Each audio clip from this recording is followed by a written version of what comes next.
They laughed at me, whispered behind my back, judged me because I was poor, because I didn't wear the right clothes, didn't drive the right car, and didn't belong in their world. I was Claire, just a quiet woman in her 40s, invisible to the wealthy moms at my daughter's school, dismissed by everyone who thought my life was hopeless. But today, I own the building where those same women live. This is my story. Growing up, money was always tight.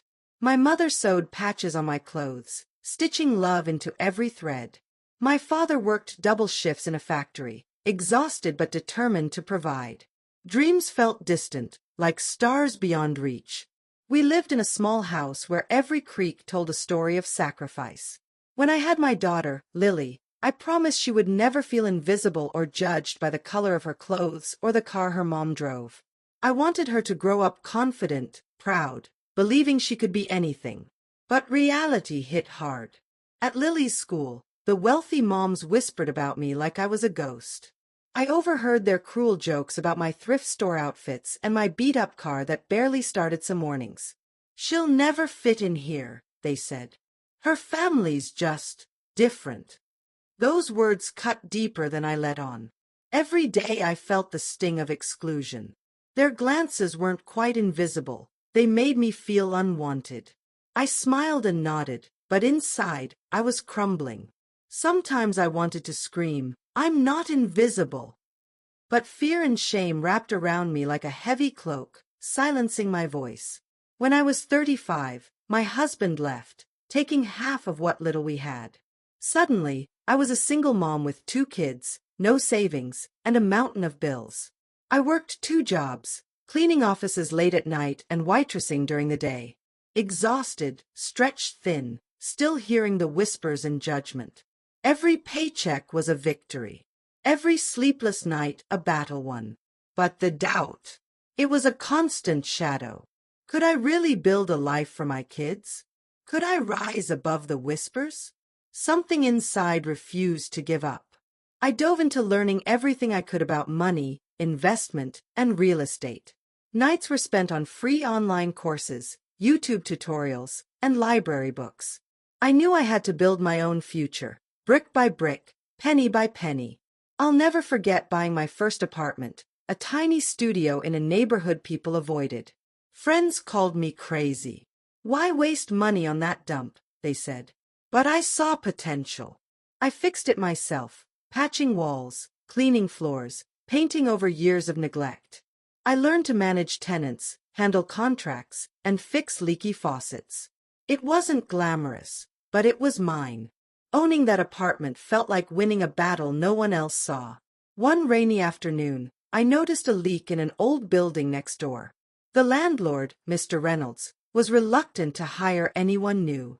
But I offered to fix it for free, just a favor to keep the neighborhood decent. After seeing my work and determination, he surprised me. "You've got guts, Claire. Come work with me. Learn the business right." That invitation changed my life. Working with Mr. Reynolds was tough. I faced rude tenants, endless paperwork, and repairs that drained every ounce of my energy. But every challenge was a lesson. I soaked in everything, spotting valuable properties, negotiating deals, managing finances. 5 years later, I owned 5 buildings. Despite my success, one place haunted me, the Oakwood Lane building. The same women who mocked me lived there.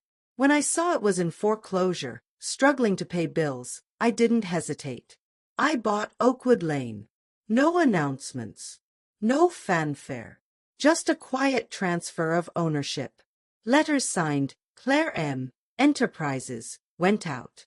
I raised the rent slightly, not enough to ruin anyone, but enough to remind them who was in charge. Emails poured in, excuses, requests for delays, promises to pay next month. I responded firmly, quoting lease clauses. No mercy. No special treatment. Months later, at a neighborhood meeting, I stood before them. Their faces drained of color, eyes wide with shock. They whispered, "It's her." I said nothing about my past. But as I walked away, I smiled. Funny how life works, isn't it? This isn't a story about revenge. It's about rising, turning pain into power, being the quiet force no one saw coming. If you've ever been laughed at, dismissed, or made to feel invisible, remember this: your time will come. And when it does, be ready to own it. After my husband left, loneliness was suffocating. Not just because he was gone, but because suddenly I was responsible for everything: rent, groceries, school supplies, the car that always needed repairs. I had to be provider, protector, and role model, all at once. Sometimes I cried in the dark, afraid my kids would hear me breaking. But every morning I wiped my tears, put on the same faded jacket, and went to work. The cleaning job was grueling: scrubbing floors, wiping counters, handling trash, all while forcing a polite smile. At the diner, I served coffee with tired eyes, listening to people complain, unaware my own life was a struggle they couldn't imagine. One night, sitting alone on my worn-out couch, I stumbled on a YouTube video about real estate investing. The woman talked about buying cheap properties, fixing them up, renting them out, a path to freedom, control over life. Something inside me stirred. I devoured every piece of info I could find, made notes, watched tutorials, talked to realtors. Friends said I was crazy, told me to focus on a stable job. But I didn't listen. For the first time in years, I felt alive.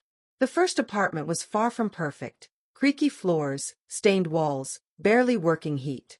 But it was mine. I painted, fixed pipes, negotiated with tenants.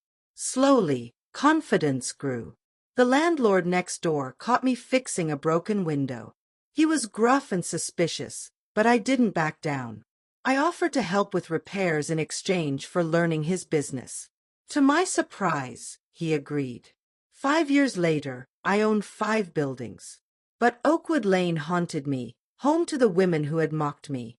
When it went up for auction, I knew I had to have it. Buying Oakwood Lane was thrilling and terrifying. I imagined their faces when they found out who owned the building. I kept quiet, working behind the scenes, improving the property, managing it efficiently. At the neighborhood meeting, I revealed myself.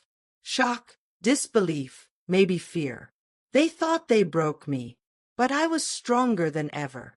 This story isn't just mine. It's for everyone who's been underestimated, ignored, or written off. The world owes us nothing. We must take what's ours. If you feel invisible, stuck, or judged, remember Claire. How she rose from nothing to owning a building full of doubters.